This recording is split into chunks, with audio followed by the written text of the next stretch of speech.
You know that moment when you realize your entire career just got flushed down the toilet? Mine happened on a Tuesday morning at 9:47 a.m.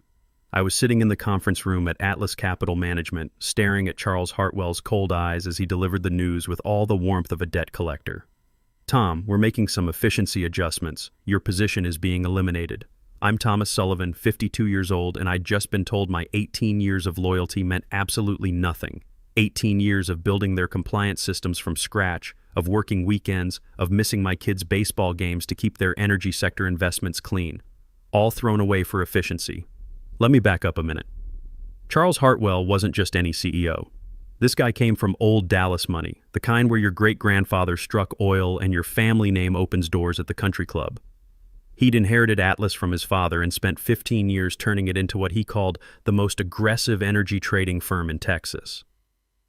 What that really meant was pushing every regulatory boundary until the lawyers started sweating. Charles had this way of looking at people like me, the worker bees who actually kept his company running, like we were just overhead to be minimized.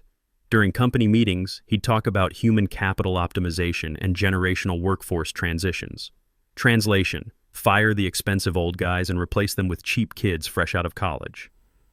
The thing is, I saw this coming from a mile away. Atlas had been hemorrhaging money on some spectacularly bad oil futures trades. Word was that Charles had bet big on crude hitting $120 a barrel, and when it tanked to $65, the company took a $180 million bath. The board was breathing down his neck, demanding cuts, and guys like me were the obvious targets. What really burned me up was sitting across from Andrew Hartwell, Charles's 28-year-old son, during that termination meeting. This kid had waltzed into a VP of Operations title straight out of his Harvard MBA program. I'd watched him for 6 months, and the guy couldn't read a basic risk assessment if his life depended on it. Just the week before, he'd approved a derivative strategy that violated 3 separate FINRA guidelines. When I tried to explain why it was problematic, he actually said, "Tom, maybe you're overthinking this. Sometimes you old school guys get too caught up in the details." Old school guys. This from someone who'd never worked a real day in his life. "We appreciate your contributions, Tom," Charles continued, shuffling through some papers like I wasn't even worth his full attention. "Patricia will handle the transition of your responsibilities. Patricia Williams." That stung worse than everything else combined. Pat had been my colleague for 12 years, someone I'd personally trained on every system we used. We'd worked side by side through the 2008 financial crisis, the Dodd-Frank implementation, countless regulatory updates. I'd recommended her for 2 promotions and covered for her when she was going through her divorce. She wouldn't even look at me during the meeting. I found out later she'd been feeding Charles information about my outdated methods for months, positioning herself as the modern, efficient alternative to my overly cautious approach. "Patricia's already up to speed on your current projects," Charles added. "She assures me the transition will be seamless." That's when I knew exactly how this had gone down. Pat had been angling for my job since the first round of layoffs 8 months earlier. She'd probably written the memo recommending my termination. They gave me 30 minutes to clean out my desk, 30 minutes to pack up nearly 2 decades of my professional life. Security watched me like I was some kind of corporate spy, making sure I didn't steal any precious company secrets. The irony wasn't lost on me. I'd spent 18 years protecting their secrets, and now they were treating me like a threat. Here's what they didn't know about me, though. Before I got into finance, I spent 8 years in the Navy, mostly in intelligence operations. The military teaches you 3 things that serve you well in corporate America: patience, strategic thinking, and how to identify critical vulnerabilities in any system. And Atlas Capital had plenty of vulnerabilities. See, I wasn't just some compliance paper pusher. I'd built their entire risk management infrastructure from the ground up. Every monitoring system, every automated alert, every safeguard that kept them from running afoul of FINRA and SEC regulations, that was all my handiwork. I'd designed their audit trail protocols, their trade reporting systems, their client verification processes, everything. And because I'd built it all, I knew exactly where every weakness was buried. The week before my firing, I'd been working on updating our compliance monitoring systems for the new SEC guidelines on high-frequency energy trading. There was a gap in the audit trail protocols, something that would allow certain rapid-fire trading activities to slip through without proper regulatory oversight. Under normal circumstances, I would have fixed it immediately and filed the appropriate documentation. But these weren't normal circumstances. During my final week, while everyone thought I was just training Pat on basic procedures, I was actually doing something much more strategic. I was documenting every single flaw in the system, not creating new problems, just making sure the existing ones stayed exactly where they were. The compliance gap I discovered wasn't just a minor oversight, it was a regulatory time bomb waiting to explode. You see, Atlas specialized in aggressive energy sector investments, and Charles had built his reputation on pushing every boundary. The only thing that had kept them clean all these years was my systems catching problems before they became catastrophes. Now those systems were in Patricia's hands, and she had no idea what she'd inherited. My last day was almost comedic in its incompetence. Rachel Palmer, Charles's 26-year-old niece who'd been handed the Director of Compliance title despite having zero qualifications, actually thanked me for my legacy systems. This girl had graduated from SMU with a communications degree and somehow landed a $95,000 compliance job because she was family. She couldn't read a basic regulatory report if her life depended on it. I'll never forget our final meeting. Rachel sat there with her designer notebook asking me questions like, "So these compliance things, they're like automatically handled by the computer, right?" When I tried to explain that the systems required constant monitoring and adjustment, she just nodded and said, "Oh, that's so complicated. Maybe we can just simplify everything." That's when I knew exactly how this would end. During my final hours, I created what looked like detailed transition documentation, page after page of procedures, system explanations, and regulatory requirements. But what I was really documenting was every shortcut Charles had approved over the years, every corner Patricia had suggested cutting, every time Andrew had overruled safety protocols to chase bigger profits. All perfectly legal documentation of perfectly legal decisions that just happened to create a perfect storm of regulatory vulnerability. The beauty was in the details. I used their own system against them. The compliance database I'd built had automated reporting features that would trigger SEC filings based on specific trading patterns. These triggers were calibrated to catch exactly the kind of aggressive strategies Atlas specialized in. All I had to do was make sure those triggers stayed sensitive, while the people monitoring them had no clue what they were looking at. Here's the thing about compliance systems. They're like nuclear reactors. They work great when you have experienced operators who understand what all the gauges mean. But put amateurs at the controls, and even small mistakes can cascade into catastrophic failures. I spent my last afternoon walking Patricia through the basics of my job. She was so eager to prove herself that she kept interrupting me to suggest improvements. "Tom, this weekly risk assessment seems excessive. Couldn't we do it monthly instead?" "Well, Pat, the FINRA guidelines require—" I know, but Andrew thinks we're being overly cautious. We need to show we can adapt to modern trading speeds." Every suggestion she made revealed how little she understood about what kept Atlas from drowning in regulatory violations. She saw my careful protocols as bureaucratic obstacles rather than essential safeguards. It was like watching someone remove the safety barriers from a cliff and calling it streamlining the walking experience. The drive home that day was surreal. After 18 years, I was suddenly unemployed at 52 with 2 kids finishing college and a mortgage that wasn't going anywhere. My daughter Sarah was a junior at UT studying engineering, and my son Michael was a sophomore at Texas A&M in business school. Their tuition alone was running us $45,000 a year, not counting room and board. When I walked into our Highland Park house that evening, my wife Linda took one look at my face and knew. We'd been married 24 years, and she could read me like a book. "They fired you, didn't they?" "Eliminated my position for efficiency," I said, setting my cardboard box on the kitchen counter. 18 years, and they gave me 30 minutes to pack up. Linda's face went through about 5 different emotions in 10 seconds. Shock, anger, fear, determination, and finally that look she got when she was planning to fix something. "What about the pension, the 401k matching, your health insurance?" "Pension's frozen until I'm 62. 401k matching stopped the day they fired me.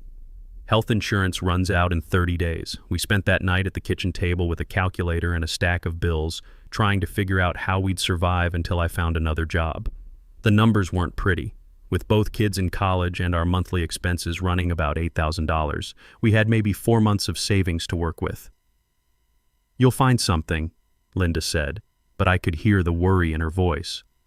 "Companies need people with your experience." That's what I'd thought too, until I started looking. The energy sector was brutal for anyone over 50. Every job posting wanted digital natives and fresh perspectives. Translation: they wanted kids they could pay $60,000 instead of adults who knew what they were worth. But here's where my Navy training kicked in. In intelligence operations, you learn that the best revenge isn't emotional, it's strategic. You identify your enemy's weaknesses, you exploit them systematically, and you make sure they never see you coming. Charles Hartwell had made a classic strategic error. He'd eliminated the one person who understood his vulnerabilities while simultaneously creating that person's strongest motivation for revenge. In military terms, he'd just armed his enemy and given him detailed intelligence about his own defenses. Over the next few weeks, I watched Atlas from a distance like a demolitions expert watching a building he'd wired for controlled demolition. The compliance system I'd built was still running, still generating reports, still monitoring trading patterns, but now it was being operated by people who didn't understand what they were looking at. Patricia was in over her head within days. She'd call me with quick questions about system alerts, not realizing that every alert she ignored was another step toward disaster. Rachel was even worse. She'd apparently decided that most of the monitoring reports were too technical and had started filing them without reading them. Andrew, meanwhile, was pushing for more aggressive trading strategies, convinced that my conservative approach had been holding the company back. He'd gotten Charles to approve a new high-frequency trading program that would generate massive profits, if it didn't trigger the regulatory tripwires I'd carefully left in place. It was like watching a slow-motion car crash, except I was the one who'd removed the brakes. 3 months after my departure, I got a call from Danny Rodriguez, one of the few senior guys who'd survived the purge. Danny had been with Atlas for 12 years, working in their energy derivatives division. He was laughing so hard he could barely get the words out. "Tom, you gotta see the news. Atlas just got absolutely destroyed by FINRA." I was sitting in my home office going through job applications on my laptop.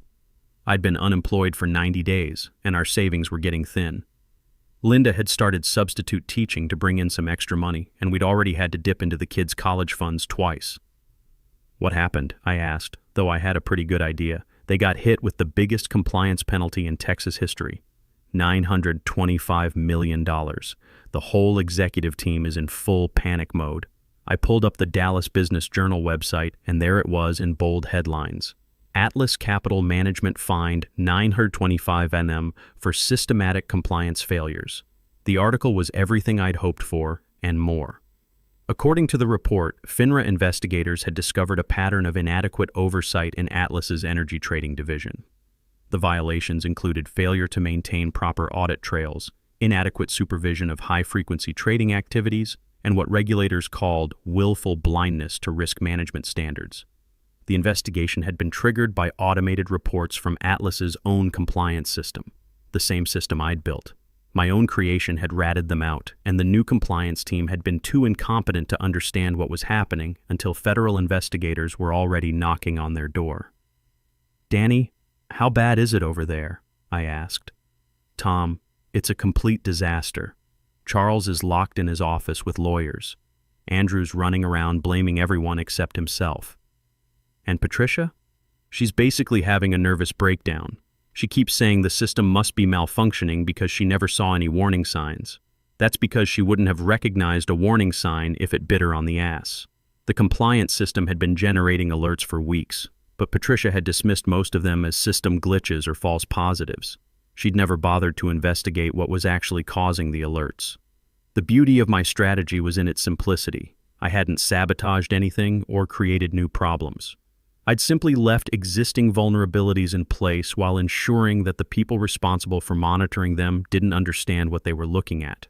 It was like removing all the smoke detectors from a building and then leaving a candle burning. Not illegal, just inevitably catastrophic. The best part, Danny continued, is that they're trying to blame it all on inherited system flaws and inadequate documentation from previous staff. But the SEC investigators aren't buying it. They found emails from Andrew pushing for faster trading implementation without compliance review. They found memos from Patricia suggesting that oversight protocols were unnecessarily cumbersome. I felt a surge of satisfaction that went all the way to my bones. Every shortcut they'd taken, every corner they'd cut, every time they'd overruled my warnings, it was all documented in their own communication systems. "What about Charles?" I asked. "He's finished. The board's meeting tonight to discuss his resignation. Word is he'll be gone by Friday." Sure enough, Charles Hartwell resigned 4 days later. The press release was a masterpiece of corporate doublespeak about pursuing new opportunities and allowing fresh leadership to guide the company forward. But everyone in Dallas business circles knew the truth. He'd been forced out to save face for the company. Andrew lost his VP position within a week. The board couldn't fire him outright because he was family, but they quietly shuffled him off to some meaningless consulting role where he couldn't do any more damage. Last I heard, he was working for a small investment firm in Austin, making about half his previous salary. Rachel Palmer was terminated for inadequate oversight, though we all knew she'd never understood her job in the first place. She ended up taking a marketing position at her uncle's car dealership, which was probably more suited to her actual skill level. But Patricia Williams got the worst of it. She'd been promoted to my old position just in time to take the blame for the entire mess. The company painted her as the architect of the failed compliance program, conveniently forgetting that she'd inherited my systems and simply didn't know how to maintain them. "They're making her the fall guy," Danny told me during another call. "Charles is claiming that all the compliance failures happened after you left, under her watch. She's been meeting with lawyers all week." Patricia resigned 6 months later and hasn't worked in finance since. I heard through the grapevine that she's selling real estate now, trying to rebuild her career from scratch at 48 years old. I might have felt sorry for her if she hadn't spent months undermining me to get my job. Meanwhile, the financial damage to Atlas was mounting. The $925 million penalty was just the beginning. They lost their license to trade in several energy markets, their insurance premiums skyrocketed, and 3 major clients pulled their investments within a month. The company's stock price dropped 60% in 2 weeks. The local business press was calling it the biggest corporate meltdown in Dallas history. Charles Hartwell's 30-year empire was crumbling, and everyone knew it was his own arrogance and short-sightedness that had caused it. But the best news was still coming. 2 weeks after the Atlas story broke, I got a call that would change everything. "Mr. Sullivan? This is Gerard Thompson from Pinnacle Energy Partners. I'd like to discuss a position with our company." Gerard Thompson turned out to be everything Charles Hartwell wasn't. He'd built Pinnacle Energy Partners on the principle that sustainable profits came from solid risk management, not from cutting corners and hoping nobody noticed. During my interview at their offices in downtown Dallas, he told me something I'll never forget. "Tom, we don't hire people despite their experience. We hire them because of it.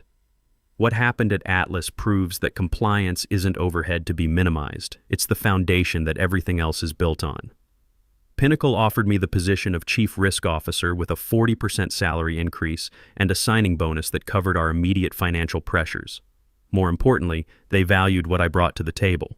My first day, Gerard introduced me to the team by saying, "This is Tom Sullivan. He built the compliance systems that kept Atlas clean for 18 years. We're lucky to have him." It felt good to be respected again. The timing couldn't have been better.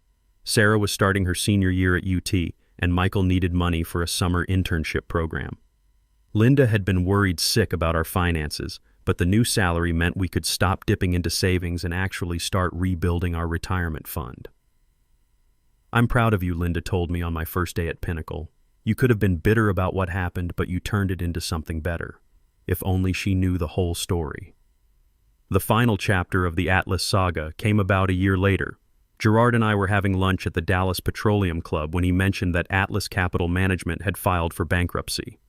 "It's really tragic," he said, cutting into his steak. "Charles Hartwell built that company over 30 years, and it all collapsed in less than 18 months. I nodded sympathetically while internally celebrating. The $925 million penalty, combined with the loss of clients and trading privileges, had been too much for Atlas to overcome. Charles's aggressive growth strategy had left them leveraged to the hilt, and when the regulatory hammer came down, they simply couldn't absorb the financial impact. "I heard Hartwell's having to sell his Highland Park mansion," Gerard continued. "Apparently his legal fees alone are running over $2 million. That evening, I drove past the old Atlas building downtown. It was empty now, with a for-lease sign that had been there for 8 months. The parking garage where I used to park every morning was almost empty. just a few security vehicles and maintenance trucks. I didn't feel sorry for Charles Hartwell or his fallen empire. I felt vindicated. The best part came 6 months later when Danny Rodriguez called with the final piece of the puzzle. "Tom, you're not going to believe this. Charles is trying to start a new investment firm, but he can't get licensed. FINRA rejected his application based on the Atlas violations. He's basically blacklisted from the industry." Charles Hartwell, who'd once commanded a 200-person company and managed billions in assets, was reduced to working as a consultant for small firms that were desperate enough to overlook his reputation. His son Andrew had moved to California, reportedly working for a tech startup at a fraction of his former salary. The Hartwell family dynasty was finished. Meanwhile, I was thriving at Pinnacle. My first year, we successfully navigated 3 major regulatory audits without a single violation. The SEC investigators who reviewed our systems actually commended our exceptional compliance infrastructure. Gerard promoted me to senior vice president and gave me a corner office with a view of downtown Dallas. "You know what the difference is between us and Atlas?" Gerard asked during my annual review. "We understand that experience is an asset, not a liability. Companies that forget that lesson tend to learn it the hard way. My kids both graduated college debt-free thanks to my new salary and the signing bonus I'd invested wisely. Sarah landed a job with ExxonMobil as a petroleum engineer, and Michael got hired by a prestigious investment firm in Houston.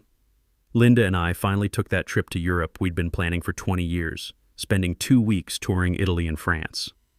These days, when people ask me about what happened at Atlas, I tell them it was a perfect example of what happens when companies prioritize efficiency over expertise. Charles Hartwell thought he could eliminate experience and replace it with enthusiasm, but he learned that some knowledge can't be downloaded from the internet or taught in business school. The compliance systems I'd built worked exactly as designed. They monitored, they reported, they flagged violations just like they were supposed to. The company failed not because my systems were flawed, but because the people who replaced me didn't understand what they were inheriting. Charles Hartwell made the classic mistake of confusing cost with value. He saw my salary as an expense to be eliminated rather than an investment in the company's future. He trusted his son's MBA over my decades of experience. He trusted his niece's family connection over proven competence. He trusted Patricia's ambition over my loyalty. Every single one of those decisions came back to destroy him. Sometimes I drive past Charles's old Highland Park mansion, now owned by a tech entrepreneur who bought it at auction. The new owner has completely renovated it, erasing any trace of the Hartwell family legacy. It's a fitting metaphor for what happened to Charles's business empire. They fired me for efficiency. It turned out to be the most expensive efficiency measure in Texas business history. I sleep very well at night knowing that experience, when properly applied, always wins in the end. Charles Hartwell learned that lesson $925 million too late.